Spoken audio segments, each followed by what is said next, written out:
By silk and gold, by ancient right, we claim the power, own the light. On the same day that Temi was waking up in a hospital bed, something different was happening in the Sugar Mummies mansion. The three women had gathered in the room that no visitors ever entered. Not the living room with its Italian furniture, not the dining room with its chandeliers. A different room, at the back of the mansion, behind a door that was always locked, behind walls that had seen things that cannot be spoken of in polite company. The ritual room. Candles burned on every surface. The smell was thick and sharp and ancient. In the center of the room sat a large earthen calabash, worn smooth from years of ritual. Mrs. Chiamaka held Femi's boxer shorts in both hands. She had retrieved them carefully from the bedside that morning, knowing that they would be needed. The clothes of the men were always needed for the next step, the step that transferred his glory, his vitality, his spiritual covering, into the calabash and from there into them. She held the fabric over the calabash and began the incantation. The words were old, older than she was. Old words from a practice that predicts memory. The calabash responded. The fire came, not the small controllable flame that they had seen hundreds of times before. Something erupted from the mouth of the calabash like a living thing, like something that had been waiting to be released. Fire leaped upward and scattered across all three of their faces. They screamed. They stumbled backward, clutching their faces. The pain was immediate and searing. The burns rose fast, angry red marks across their foreheads, their cheeks, and their necks. But before they could gather themselves, before they could understand what had gone wrong, three figures appeared. They were not human. They did not arrive through any door. They were simply there, standing in the ritual room, each one holding something that looked, in the flickering candlelight, like a long cane. And then the flogging began. What happened in that room will not be described in detail, but the Sugar Mummies screamed, tore through the mansion and past the high walls, past the guards at the gates who looked at each other in confusion and fear. The three women ran. They crashed through the ritual room door and down the corridor and out of the back of the house, stumbling into the night air, swollen and bleeding and terrified. The three figures followed them. The Sugar Mummies entered one of the cars in their compound and drove off. They drove fast. Mrs. Ronke was behind the wheels, foot flat on the accelerator. The other two were in the back, barely coherent. They had one thought between them, the herbalist. The man who had given them this power, the man who had set everything up years ago, when they were younger and hungry and willing to pay any price for wealth that did not end. He would know what to do. He would fix this. They reached his compound in the early hours, piled out of the car, and ran toward the gates. The old man was already outside. He stood at the entrance of his compound, arms crossed, face unreadable. He watched them come toward him, three women with burnt faces and welts rising on their skin and terror in their eyes, and he did nothing. He did not move to help them. He raised one of his hands to stop them. Go back, he said. Baba, Mrs. Adaize began. I said, go back. His voice was flat. I cannot help you. What do you mean you cannot help us? Mrs. Ronke raised her voice. I warned you. He looked at them one by one, and there was something in his eyes that was not contempt and was not sympathy. It was something closer to resignation, the face of a man watching an outcome he predicted and could not prevent. I told you there were rules. I told you never to use a married man. That man you brought in last night. He shook his head. He has a wife, and that wife, that woman is a prayer warrior. The three women stared at him. I cannot fight what is fighting you, the herbalist continued. The God that woman serves, I know his name, and at the mention of his name, every knee bows, and every tongue confess that he is Lord. Even my gods tremble at the mention of his name. There is nothing in my compound, nothing in my power that can stand against what is covering that man. He paused. You have started a fight you cannot win, and your suffering, I am sorry to tell you, has only just begun. He turned and walked back into his compound.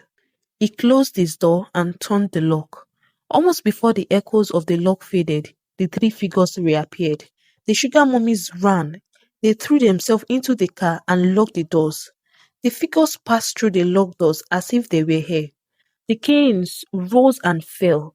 The women screamed and threw themselves out of the car onto the express road, rolling onto the floor, scrambling to their feet, running in different directions and then in the same direction, unable to think, unable to reason, only running. People began to gather. It was early in the morning.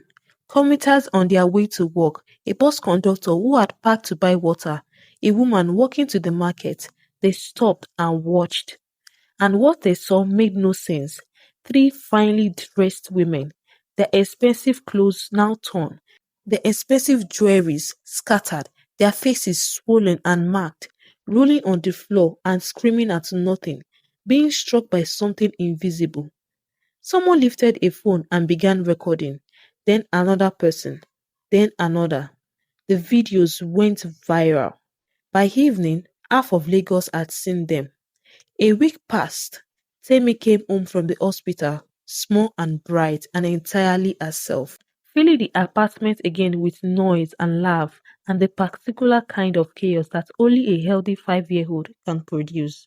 Grace cooked jollof rice to celebrate. She danced in the kitchen. She called her mother, her sister, her pastor, and everyone who had prayed. She called them all. And Femi watched his family and felt simultaneously the deepest relief he had ever known and the darkest guilt.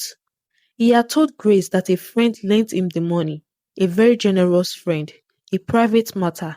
He had asked her not to press him on the details. Grace had listened. She had nodded. And then she had said quietly, okay. Just that, okay. But Femi could not shake the feeling of what happened between him and the sugar mummies. He tried to push the feeling away. He tried to focus on Temi's recovery, on getting back to normal, on the ordinary rhythm of life that he had almost lost. But at night, the guilt grew louder. 3 weeks after the surgery, Femi woke his wife at 2 in the morning. He turned on the bedside lamp. Grace got up immediately, awake the way mothers always are, eyes clear and watching. Femi got out of the bed and knelt on the floor. Grace looked at him. She did not speak. She waited. And Femi told her everything. The call from Tunde, the argument, the decision, the club, the women, the hotel, the 150 million. All of it, every word of it, kneeling on the cold floor of their bedroom in the middle of the night. When he finished, there was silence. He kept his head down. He could not look at her. And then Grace said, in the calmest voice he had ever heard, get up from the floor, Femi. Come and sit with me. He looked up at her, confused. She patted the bed beside her. He sat. I knew you didn't get the money from a friend, she said simply. He stared at her. 3 weeks ago, the night you were in that place, I couldn't sleep. I felt something. I felt danger around you, like a shadow. I didn't know what it was, but I knew something was wrong. So I prayed. I prayed the whole night. She held his gaze. I didn't know what I was praying against, but I knew to pray. Femi was silent for a long moment. You were covered, Grace continued, not by luck, not by coincidence. You walked into something very dark and you came out because of a God you didn't even serve. That should tell you something. She reached over and took his hand. I am not going to lie to you and say it doesn't hurt. It does. But I know my husband. I know why you did what you did. You did it because our daughter was dying and you are her father. I do not blame you, she paused, but you owe God more than you owe me an apology. You came out of that alive. That is not your own doing. Femi looked at his wife. This woman he had married. This woman who prayed while he scoffed. This woman whose faith had apparently been a shield around him even when he had no idea it was there. And something broke open and reformed inside him at the same time. He held her hand tightly. I saw the video, he said quietly. Those women on the expressway. I know, Grace said. It was them. I know. Another silence. Grace, he said, I want to give my life to God. She looked at him. Not because I am afraid, he added. Not just because of what happened, but because I have been watching you for years. I have been watching how you live, how you pray, and what your faith has done for this family, including protecting a husband who didn't deserve it. He swallowed. I have been wrong about a lot of things, and I want to change that. Grace looked at her husband for a long time. Then she smiled, that same patient, knowing smile that she had been giving him for years. The one that said, I knew this day would come. Then let us pray, she said. And in that small apartment in the middle of a Lagos night, with their daughter sleeping peacefully in the next room, Femi Adeyemi gave his life to Christ. They said that in the weeks that followed, the Lagos Sugar Mummies were no longer recognizable. The smooth skin was gone, the wealth they had accumulated on the backs of stolen glory. It began to crumble. Accounts froze, properties encountered complications, business associates disappeared. The network that had sustained them for decades began to unravel thread by thread, and the spirit did not leave them. People would see them in Surulere, in Agege, in Oshodi, in places they had never been caught dead before, wandering, clothes torn, eyes vacant, muttering to themselves, flinching at things no one else could see, rolling on the ground in the middle of the busy roads, screaming at invisible tormentors. The videos continued to circulate.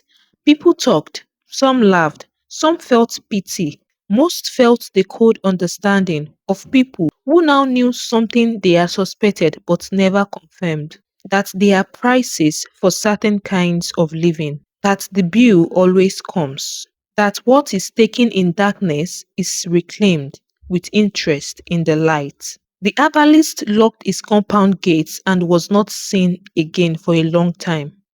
And in a small apartment in Lagos, a family ate breakfast together. Temi was telling her parents about something that happened at school. Some drama involving a crayon and a classmate, and a very strong difference of opinion.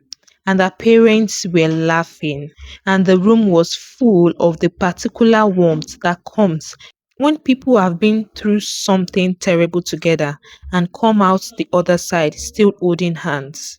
Femi dressed for his Sunday morning service. He adjusted his tie in the mirror. Grace appeared in the doorway, ready and smiling. You are going to be late, she said. I am going, he said. I am going. He picked up his Bible, new, unread, full of possibility, and followed his wife out of the door. Not because she dragged him, for the first time, because he chose to. Lagos will tell you many stories. It will tell you stories of people who reached for power they had no business holding. It will tell you stories of people who looked at the light of another man's life and decided to take it for themselves. People who mistook silence for emptiness, not understanding that some silences are full of prayers, full of covering, full of a God who is watching even when it looks like he is not. The Lagos Sugar Mummies had power for many years and they used it without consequences until the day they touched a man whose wife prayed. And that is the lesson of this story. Not every man who looks unprotected is unprotected. Not every silence is a weakness, and no wealth built on another person's stolen destiny will last. It will be returned with interest in ways you cannot predict and cannot outrun. Grace did not know what she was praying against that night.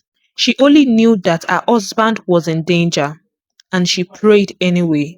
That is what faith looks like. Not the faith that only activates when you understand the situation.